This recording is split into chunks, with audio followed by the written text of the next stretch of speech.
Hey guys, how's it going and welcome back. So, review. I picked up some mod parts recently that some of you are aware of. Those who are not, you can check out those videos, including the writing footage of listening to this S Dual system by Sense Innovations.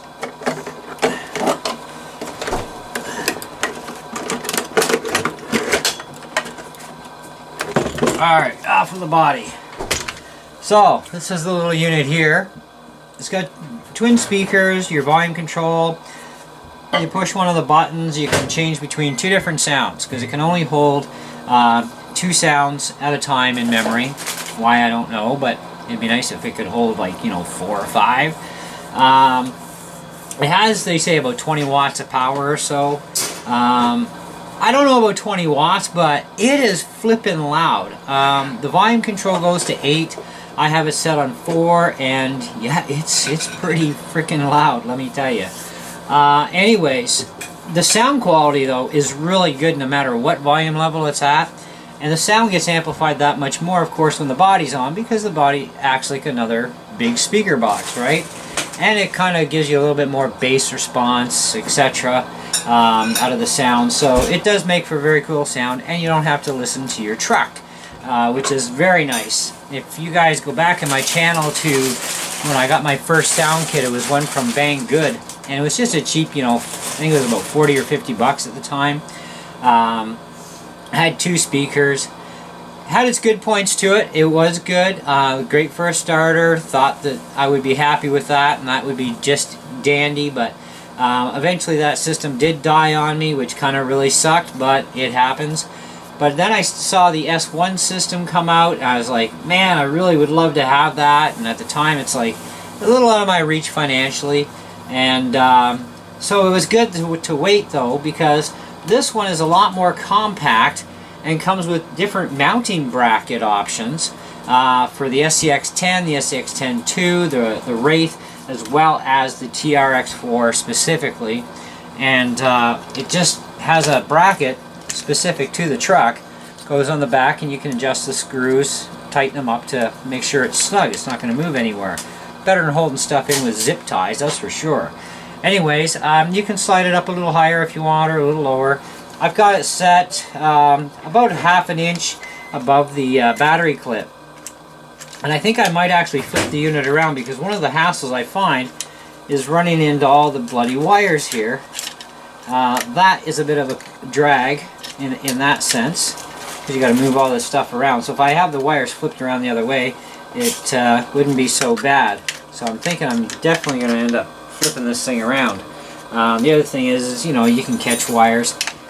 A lot of excessive length in wiring. I should have actually made this wire much shorter, but I kind of went with, you know, what the actual adapter was, which was a Dean's power adapter for this area. I had ordered some extra Traxxas connectors, and I already had some thicker wiring here already, because this thing's running on 3S, which this runs 2S or 3S. We'll get to a little bit about that programming stuff. So anyways, we've got the power leads into here, and they, of course, the JST plugs into the unit and supplies power there. They give you a Y adapter, which I ended up using because mine was way too long, so I used theirs. So the ESC is into one side, your rest of it is into this side of the unit. And of course you have this other connector here with a yellow wire on it. That is if you're going to use an auxiliary port, so if you have an auxiliary extra channel available on your radio, then you would be able to use this to run like guns or a horn or some other feature.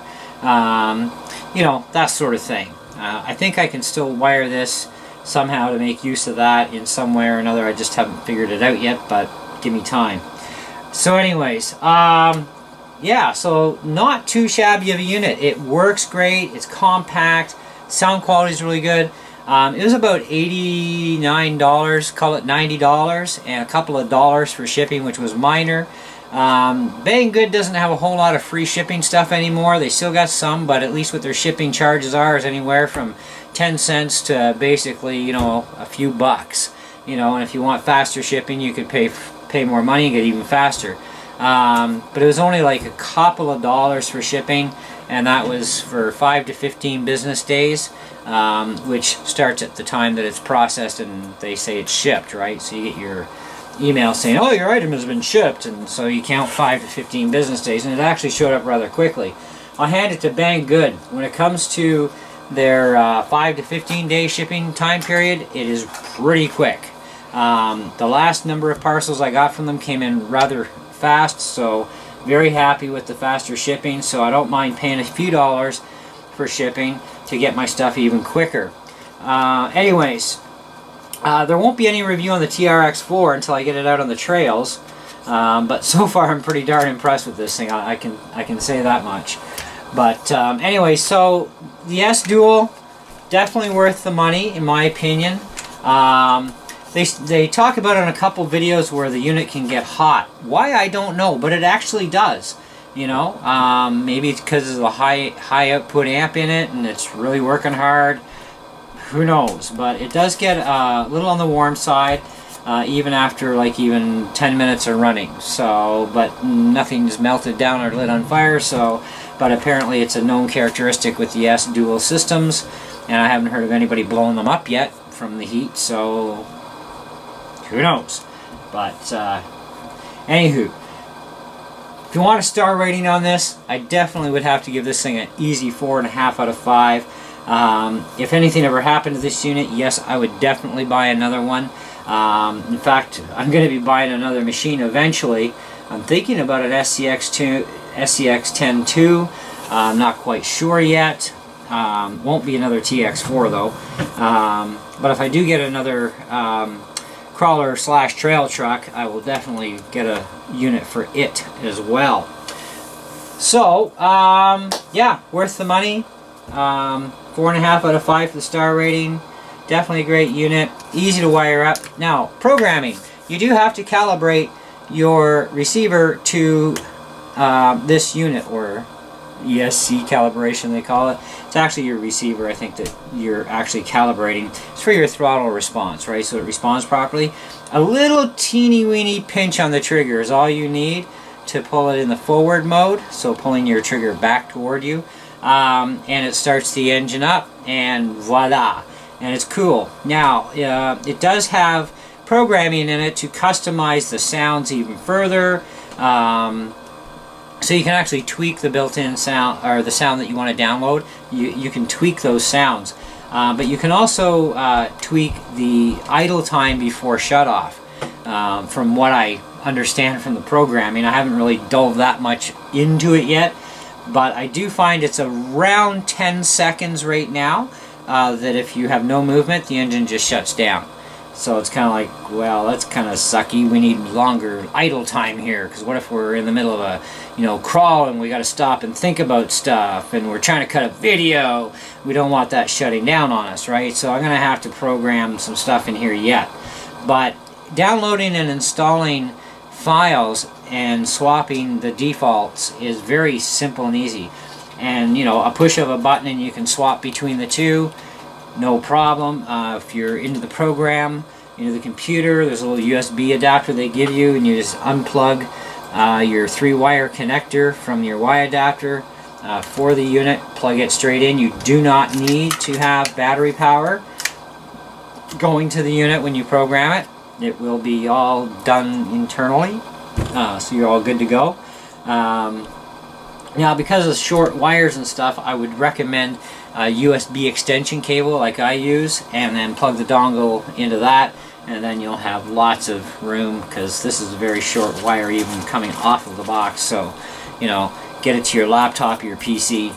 Definitely would recommend a USB extension cable for that, so you can program things easier. When you first get the unit, it will do a firmware update. Version of the software is like version 3 point something or other, so it's the most current.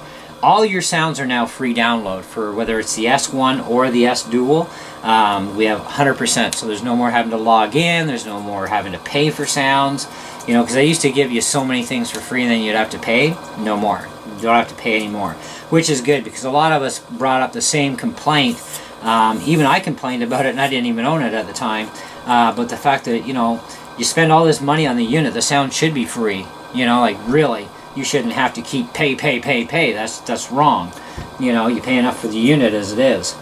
So I guess they came to their senses, and so now we don't have to pay for sound. So that's great. So anyway, yeah, other than that, I can't really tell you much more about it. Simple, easy to use. You don't have to be a rocket scientist to program the thing. You can preview sounds before you go and download them into the unit, so you get an idea what they sound like.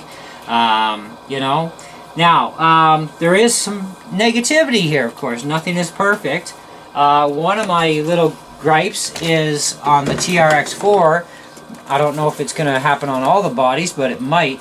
And that's when you go to put your body shell back on, you're going to have to spread the sides a little bit to rock it over and around to get your body back on. Because that's a bit of a chore in itself, because you got to like, oh, okay, so we're aligned here, so, alright, so we can kind of manipulate the body, kind of like that.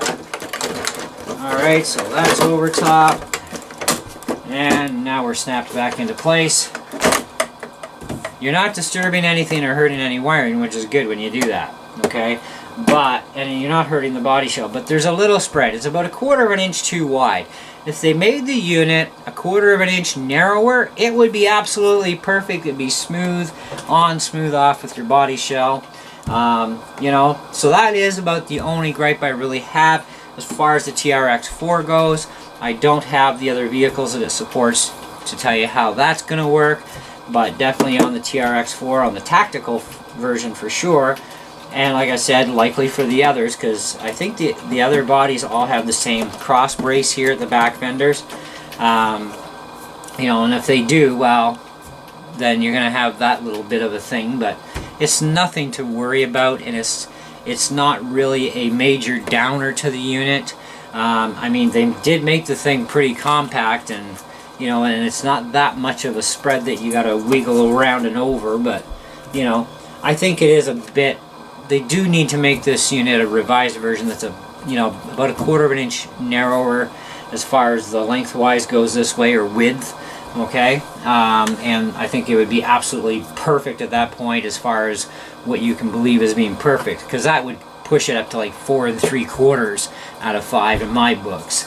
So that's where I'd be at. If you want to hear what this thing sounds like on this truck body, do check out my running video with this.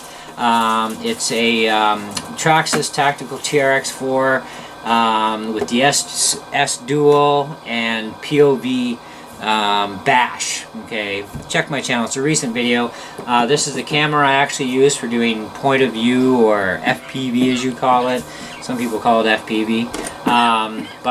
This is the camera I use on the truck, and it works absolutely great. So anyways, there you go. That's what I got for you. Do check out this unit. Banggood, I found, actually did have the best price, and actually, believe it or not, the fastest shipping, which was crazy, because I even looked at Amazon and Wish.com and a few other places that sell it, and you know, that's what I come up with. They do have the best price on it, even with a couple of dollars shipping, and very fast shipping service, which was really awesome. Anyways, guys, thanks for watching, and we'll catch you on more videos, and we're going to have some trailing videos soon too. Winter is pretty much done with in Canada here, and we're hoping that this weekend will be a good weekend to take her out to Deschênes Falls and get the trucks broken in for the summer season. My wife's got her big Summit, and of course I got this one, and we'll be shooting some videos if all goes well, so cross your fingers we get good weather so we can go out and do that. Alright, catch you later. Ciao.